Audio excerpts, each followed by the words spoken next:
تو اللہ تعالیٰ جل شانہ نے قرآن مجید میں ارشاد فرمایا کہ اذا السماء انفطرت، جب آسمان پھٹ جائے، وَإِذَا الْكَوَاكِبُ انتَثَرَتْ، جب ستارے جھڑ کر گر جائیں،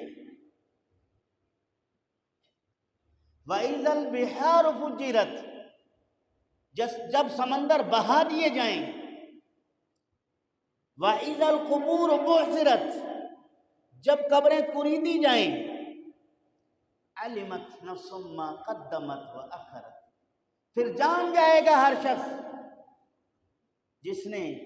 آگے کے لیے کیا بھیجا ہے اور پیچھے کیا چھوڑ کے آیا ہے۔ آگے کیا بھیجا ہے، پیچھے کیا چھوڑ کے آیا ہے۔ اب اس وقت چونکہ وہ اپنے عقل کے گھوڑے پر سوار ہو کر غفلت کے دلدل میں پھنسا ہوا ہے، اسے اس گرد و غبار میں کچھ نظر نہیں آتا، وہ سمجھتا ہے کہ جو میں کرتا ہوں صحیح۔ یہاں قرآن کریم میں ان آیات مقدسہ میں اللہ رب العالمین نے قیامت کا ذکر ارشاد فرمایا کہ اذا السماء انفطرت، جب آسمان پھٹ جائیں۔ جب اللہ رب العالمین نے زمین کی تخلیق کا حکم ارشاد فرمایا تو سب سے پہلے اللہ رب العالمین نے زمین کے پیدا کرنے کا ذکر بیان فرمایا۔ زمین کے پیدا ہونے کے بعد رب ذوالجلال نے آسمان کو تخلیق فرمایا۔ اب جب اس کو مسمار کرنے کا وقت آیا تو رب ذوالجلال نے سب سے پہلے آسمان کے پھٹ جانے کا ذکر بیان فرمایا کہ پہلے آسمان پھٹ جائے، اس کے ستارے گر جائیں، اس کے بعد جو زمین پر ہیں ان پر قیامت کے آثار نمودار ہو جائیں۔ دنیا میں ہم دیکھتے ہیں کہ جب ہم گھر بناتے ہیں تو گھر بنانے کی ابتدا زمین سے کرتے ہیں۔ گھر بنانے کی ابتدا بولے زمین خرید لیتے ہیں، پھر اس کی کھدائی کرتے ہیں، پھر اس کی بنیادیں ڈالتے ہیں، پھر اس کی دیواریں کھڑی کرتے ہیں، پھر چھت بناتے ہیں۔ اگر خستہ حال عمارت کو گرانا چاہیں تو پھر بنیادوں سے نہیں گراتے، کہاں سے گراتے ہیں؟ چھت سے۔ پہلے پنکھے اتاریں گے، بلب اتاریں گے، کمزور کھڑکیوں کو نکالیں گے، اس کے بعد زوردار ہتھوڑوں سے چھت پر حملہ آور ہو جائیں گے۔ ایسا ہم نے اکثر یہی دیکھا کہ گراتے وقت اوپر سے کام کا ابتدا ہے اور بناتے وقت نیچے سے کام کی ابتدا ہے۔ اسی نظام کو مد نظر رکھتے ہوئے رب ذوالجلال نے آسمان سے ختم ہونے کا ذکر فرمایا کہ اذا السماء انفطرت، جب آسمان پھٹ جائیں، وَإِذَا الْكَوَاكِبُ انتَثَرَتْ، جب ستارے گر جائیں، جھڑ جائیں، وَإِذَا الْبِحَارُ فُجِّرَتْ، جب سمندر بہا دیے جائیں۔ اب سمندر بہہ نہیں رہا، ایک تلاطم لے کر اپنے حد میں آ کر وہ رک جاتا ہے، وہ جاری آب نہیں ہے، لیکن قرب قیامت میں یہ جاری آب بن جائے گا، چلنا شروع کر دے گا، بہنا شروع کر دے گا۔ اس کے راہ میں جتنی رکاوٹیں ہیں سب ہٹا دی جائیں گی اور پانی اپنے تلاطم کے ساتھ چلنا شروع کر دے گا۔ یہ بھی قرب قیامت کی نشانی ہے۔ شاہ عبدالعزیز محدث دہلوی رحمت اللہ تعالی علیہ تفسیر فتح العزیز، تفسیر عزیزی کے اندر ارشاد فرماتے ہیں کہ عرش اعظم کے نیچے سے ایک ککر نما چیز گر کر آسمان پہ گر جائے گا، اس کے زوردار گرنے کی وجہ سے آسمان اس کی تاب برداشت نہیں کر سکے گا، ٹکڑے ٹکڑے ہو جائے گا۔ جس وقت آسمان ٹکڑے ٹکڑے ہو جائے گا، اس کے نیچے جو ستارے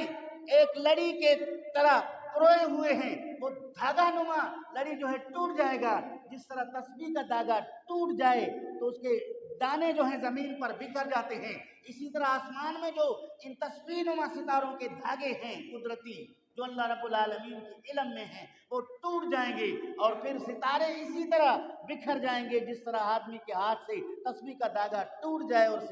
اس کے دانے جو ہیں زمین پر بکھر جائیں، اسی کیفیت سے جو ہے یہ آسمان فنا ہو جائے گا۔ اس کے بعد فرمایا فَإِذَا الْبِحَارُ فُجِّرَتْ، زمین بہا دیا جائے گا، وَإِذَا الْقُبُورُ بُعْثِرَتْ،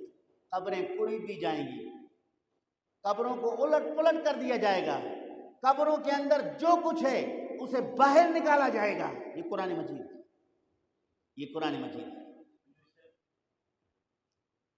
جب یہ سارا منظر ہوگا علمت نفس، پھر ہر شخص جان جائے گا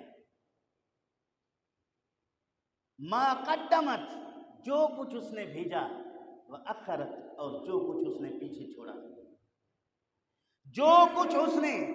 بھیجا ہے اس سے اس کی عبادات مراد ہیں، نمازیں، روزے، حج، زکوٰۃ، تسبیحات،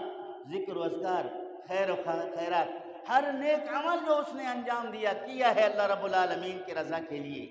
انہیں جان جائے گا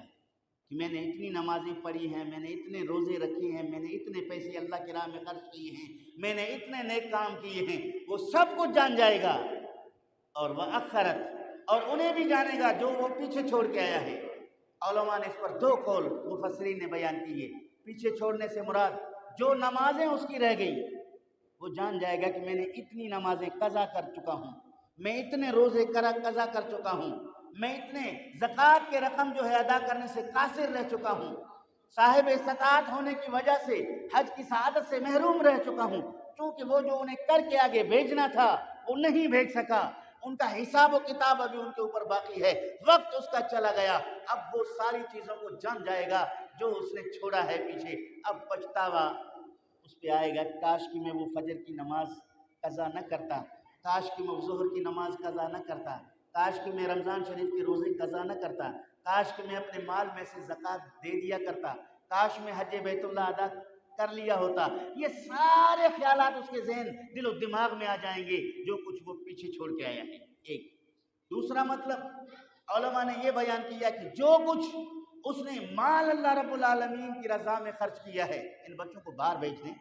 ذرا یہ کام کر دیں، آپ لوگ مجھے بھی سنیں اور بچوں کو بھی سنیں، بات نہیں بنے گی، ان کو بٹھا دیں۔ عزیزان گرامی، جو کچھ اس نے مال اللہ رب العالمین کی رضا کے لیے خرچ کیا ہے، وہ خرچ کیا، اس کا اجر اس کے نامہ اعمال میں لکھا گیا، اس نے اس کا پھل پایا، اور پھر جو کچھ مال اس نے پیچھے ورثہ کے لیے چھوڑا ہے، وہ بھی اسے پتہ ہے کہ میں نے اپنی اولاد کے لیے، اپنے وارثوں کے لیے اتنا مال چھوڑ آیا ہوں جو ان میں بڑھ گیا، بٹوارا ہو گیا، اس پہ وہ افسوس کرے گا، کاش میں انہی میں سے بھی اللہ رب العالمین کی راہ میں کچھ خرچ کیا ہوتا۔ ایک مطلب۔ تیسرا مطلب مفسرین نے یہ بیان کیا ہے وآخرت کا، کہ کچھ ایسے کام جو وہ اپنے ہاتھوں سے کر چکا ہے، اپنے بدن سے انجام دے چکا ہے،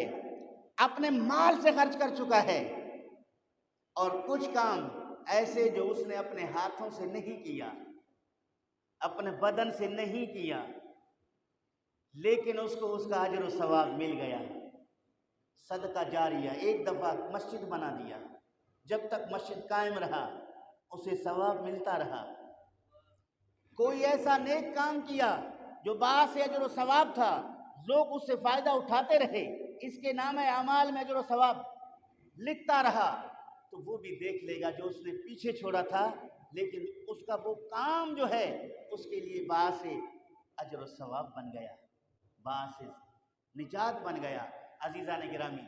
ایک مطلب آخرت کا علماء مفسرین نے یہ بیان کیا ہے، ایک آدمی کوئی اچھا کام ایجاد کیا، کوئی اچھا طریقہ ایجاد کیا، اس کے اچھے طریقے سے لوگوں کو فائدہ ملا، پھر جس نے اس طریقے پر عمل کیا اس کو اجر و ثواب ملتا رہا اور ملتا رہے گا۔ اور کچھ ایسے طریقے ایجاد کیے جو دوسروں کے لیے باعث اذیت اور گناہ ہوئے، تو بعد میں جن لوگوں نے اس پر عمل کیا، بعد میں جن لوگوں نے اس پر عمل کیا،